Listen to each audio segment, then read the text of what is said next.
Bom dia, gente. Sejam bem-vindos. Chegamos, segundou. Graças a Deus, né? Que a gente fica contente na sexta, mas também ficamos contentes na segunda-feira. É o tempo que nós temos, né? De viver a vida comum, a vida abençoada, a vida corrida, às vezes, para alguns, né? Mas é isso aí. E hoje nós estamos no capítulo 2 de Esther. E o título que eu coloquei foi exatamente esse, Vivendo a Vida. Aqui a gente vai ver... Peraí que eu vou abaixar esse volume. Aqui a gente vai ver Esther e Mordecai simplesmente vivendo a vida deles, correndo atrás daquilo que eles podiam fazer por eles, né? Afinal de contas, como a gente comentou ontem, eles tinham sido exilados. Aqui a gente vai ver que eles foram exilados ali no tempo que Joaquim estava reinando, lá no capítulo 24, do versículo 10 ao 16, você pode ter essa história. Foi exatamente nesse momento em que ele, Mordecai, enfim, eu não sei na verdade se a família de Esther ainda estava viva, mas nesse momento eles foram levados cativos por Nabucodonosor ali para Babilônia. E aí de lá eles, né, cada um, enfim, provavelmente chegaram a esse lugar aqui. E aí eles estão tentando viver a vida, e estão tentando seguir a sua vida, estão tentando melhorar de vida, e aí eles veem a oportunidade quando o rei lança ali a decisão de procurar, né, entre o reino dele, alguém que pudesse ser rainha no lugar de Vasti. E aí eles vão e se candidatam. E Mordecai dá uma instrução para Esther, não fala nada. Fica na sua, não fala suas origens, não fala que você é judia, de que povo você veio, só se perguntar, claro. Mas enquanto isso, a gente está fazendo de tudo para continuar, né? E é isso.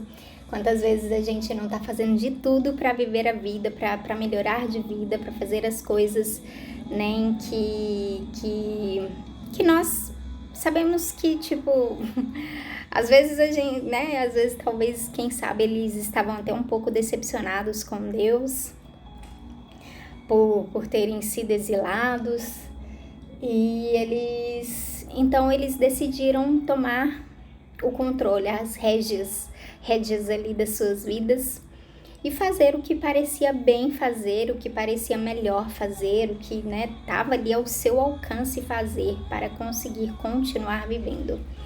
E dá certo, mas por trás de tudo isso, por trás dessa, né, de todas essas coisas, havia um Deus que ainda estava olhando por eles, não tinha deixado de cuidar, de abençoar. E é exatamente nesse ponto da história que nós estamos. Então vamos começar lendo. Coloquei um louvorzinho pra gente já animar, minha cara ainda tá um pouco inchada. Mas vamos lá. Amém, Jesus. Obrigada pelo dia de hoje. Obrigada, Pai, pela sua palavra. Obrigada porque o Senhor é a nossa boa parte. Obrigada porque aqui nós nos derramamos, sabe, Deus, às vezes vamos enfrentar um dia difícil, ou um dia fácil, ou um dia sem muitos mistérios, muitas coisas, sabe, Deus, independente, Deus, nós queremos entregar, Deus, as nossas vidas como um bom perfume aos teus pés. E saber, Deus, que nós encontramos um tesouro quando te encontramos, que nós encontramos, sabe, Deus, a melhor parte do nosso dia, que seja este momento de buscar o Senhor, de nos recompor, de receber da sua mentalidade, sabe, Deus, que o Senhor nos deixou através da sua palavra, da nossa mente ser renovada, do nosso coração ser alinhado com o seu. Em nome de Jesus, Deus. E quando nós tentarmos pegar o controle, as rédeas da nossa vida para viver, sabe, Deus, para tentar fazer algo de bom para nós, então em nome de Jesus, Deus, ainda assim como nessa história, esteja por trás, Deus. esteja no controle, esteja ali nos provendo, nos protegendo, nos cercando em todo o tempo, Deus, e cumprindo os teus propósitos em nós. É o que nós oramos e te pedimos porque precisamos de ti. Fala conosco através dessa palavra, nós te pedimos em nome de Jesus. Amém? Vambora. Encontrei o bem mais precioso. Então, capítulo 2 de Esther, versículo 1 vai dizer: mais tarde, a raiva do rei já havia passado, mas mesmo assim ele continuava a pensar no que Vaxi havia feito e no decreto que ele havia assinado contra ela. Aí, alguns dos seus servidores mais íntimos lhe disseram: ó rei, mande buscar as mais lindas virgens do reino. Escolha funcionários em todas as províncias e ordene que tragam as moças mais bonitas para o seu harém, aqui em Suzã, a capital. Hegai, o eunuco responsável pelo harém real, tomará conta delas e fará com que recebam um tratamento de beleza. E então, ó rei, que a moça que mais lhe agradar seja rainha no lugar de Vaxi. O rei gostou da ideia e fez o que lhe sugeriram. Em Suzã morava um judeu chamado Mordecai, filho de Jair e descendente de Simei e de Quis, da tribo de Benjamim. Quando o rei Nabucodonosor da Babilônia levou de Jerusalém como prisioneiro o rei Joaquim de Judá, Mordecai estava entre os prisioneiros que foram levados com Joaquim. Mordecai levou consigo a sua prima Hadassa, isto é, Esther, uma moça bonita e formosa. Os pais dela tinham morrido e Mordecai havia adotado a menina e a tinha criado como se ela fosse sua filha. Quando o rei mandou anunciar a ordem, muitas moças foram levadas para Suzã, a capital, e entregues aos cuidados de Hegai, o chefe do harém, do palácio. Uma dessas moças era Esther. Hegai gostou dela e ela conquistou a simpatia dele. Imediatamente, ele começou a providenciar para ela o tratamento de beleza e a comida especial. Arranjou 7 das melhores empregadas do palácio para cuidarem dela e colocou Esther e as empregadas nos melhores quartos do harém. Esther fez conforme Mordecai tinha mandado e não disse nada a ninguém a respeito da sua raça e dos seus parentes.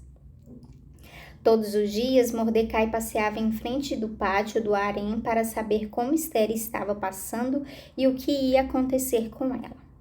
O tratamento de beleza das moças durava 1 ano. Durante 6 meses eram usados perfumes de mirra e no resto do ano outros perfumes e produtos de beleza. Terminado o tratamento, cada moça era levada ao rei Xerxes. Quando chegava a sua vez de ir no harém até o palácio, cada moça tinha o direito de levar tudo o que quisesse. À tarde, ela ia ao palácio e na manhã seguinte ia para outro harém e era entregue aos cuidados de Saasgás, o eunuco responsável pelas concubinas do rei. Ela não voltava a se encontrar com o rei, a não ser que ele gostasse dela e mandasse chamá-la pelo nome. Chegou a vez de Esther, filha de Abiail, a prima de Mordecai, a moça que Mordecai tinha criado, a moça que conquistava a simpatia de todos os que a conheciam. Quando chegou a sua vez de se encontrar com o rei, ela levou somente aquilo que Hegai, o eunuco responsável pelo harém, havia recomendado. Esther foi levada ao palácio para apresentar-se ao rei Xerxes no mês de Tebete, o 10º mês do 7º ano do seu reinado. Ele gostou dela mais do que qualquer outra moça e ela conquistou a simpatia e a admiração dele como nenhuma outra moça havia feito. Ele colocou a coroa na cabeça dela e a fez rainha no lugar de Vaxi. Depois ele deu um grande banquete em honra de Esther e convidou todos os oficiais e servidores. Ele decretou que aquele dia fosse feriado no reino inteiro e distribuiu presentes que só um rei poderia oferecer. Ainda não acabamos, mas vamos parar aqui rapidamente para analisar essa porção, que ela é muito interessante. Vai dizer que depois de haver passado a ira do rei, então a gente viu ali que no 3º ano do reinado de Assuero, enfim, Xerxes, aconteceu aquele fato, né, com Vaxi. E aí eles decidiram ali que Vaxi não entraria mais na presença do rei, ou seja, meio que uma separação. E aí, beleza, e aí diz que ele ficou indo com aquilo, e ele, a princípio, ele não quis ninguém, ficou de boa. Até que os servos dele, né, os funcionários lá que ficavam perto dele, falaram, não, vamos colocar agora a segunda parte do plano de Memucan em ação. Vamos buscar pelo reino outra mulher que lhe agrade, né, que lhe vá bem aos olhos. Ele pensava que não ia encontrar outra pessoa tão bonita como Vaxi. A gente viu ontem que o nome Vaxi, ele em hebraico quer dizer bonita. E aí, beleza. E aí ele falou, ok, vamos lá. Faz isso, distribui as cartas entre né, as províncias aí, e aí vamos ver no que dá isso daí.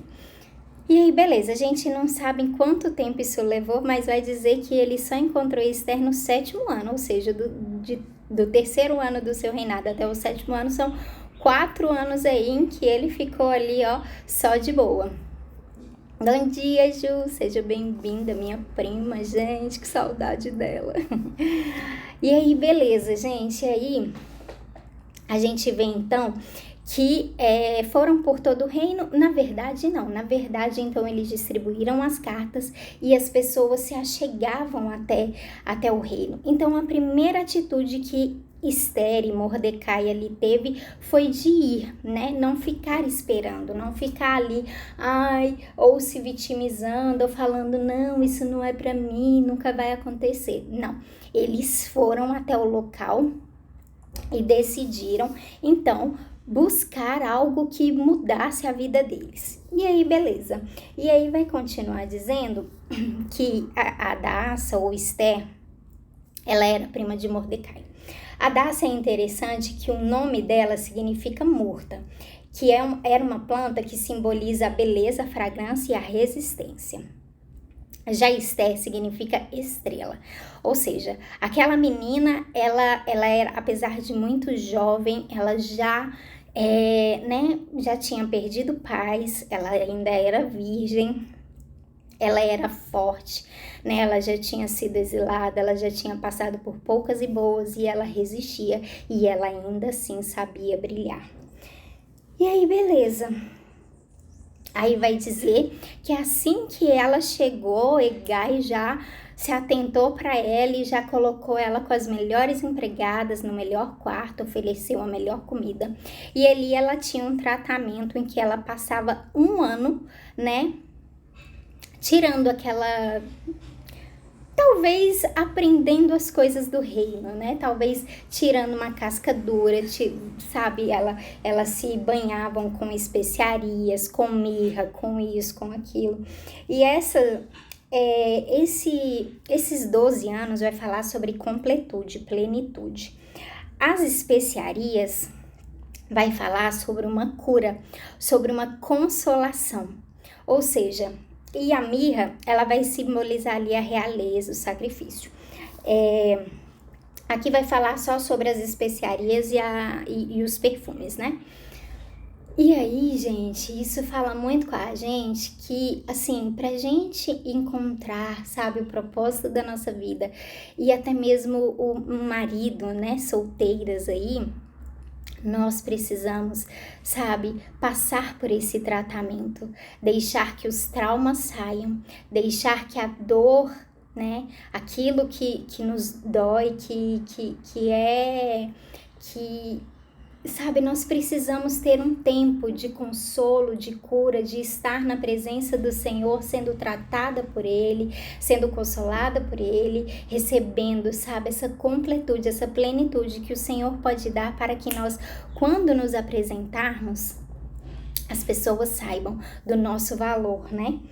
E aí é isso. E aí vai falar que terminado esse tempo, algumas mulheres já tinham passado ali em frente ao rei, e o rei, ela só voltava a se encontrar com o rei se o rei a chamasse pelo nome. E a nenhuma delas ele se interessou muito, deixou todo mundo passar e foi. Mas quando Esther passou na frente do rei. Ele logo se lembrou dela e ele logo a chamou para a presença dele, enfim, colocou a coroa na cabeça dela e a fez rainha no lugar de Vaxi.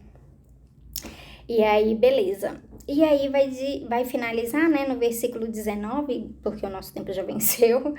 Durante o tempo em que as moças estavam sendo transferidas para o outro harém, Mordecai tinha sido nomeado pelo rei para ocupar um cargo no governo. Seguindo o conselho de Mordecai, Esther ainda não tinha dito a ninguém que era judia. Ela continuava a obedecer a Mordecai como tinha feito nos tempos de menina, quando ele a estava criando. Naqueles dias, Mordecai, fazendo o seu serviço no palácio, ficou sabendo que Bigtã e Teres, 2 eunucos que eram guardas do palácio, estavam zangados com o rei e planejavam matá-lo. Aí Mordecai contou isso à rainha Esther, e ela disse ao rei o que Mordecai havia descoberto. Houve uma investigação e descobriu-se que era verdade. Então os 2 eunucos foram enforcados, e o rei ordenou que fosse registrado um relatório sobre isso no livro em que se escrevia a história do reino, que era ali o livro de Crônicas. Vamos começar a história a partir de amanhã, se Deus quiser. E é isso, gente. Pra gente não passar muito do tempo, eu vou ficando por aqui. O intro também. Deus abençoe, que bom. E é isso. Boa semana. Tchau, tchau.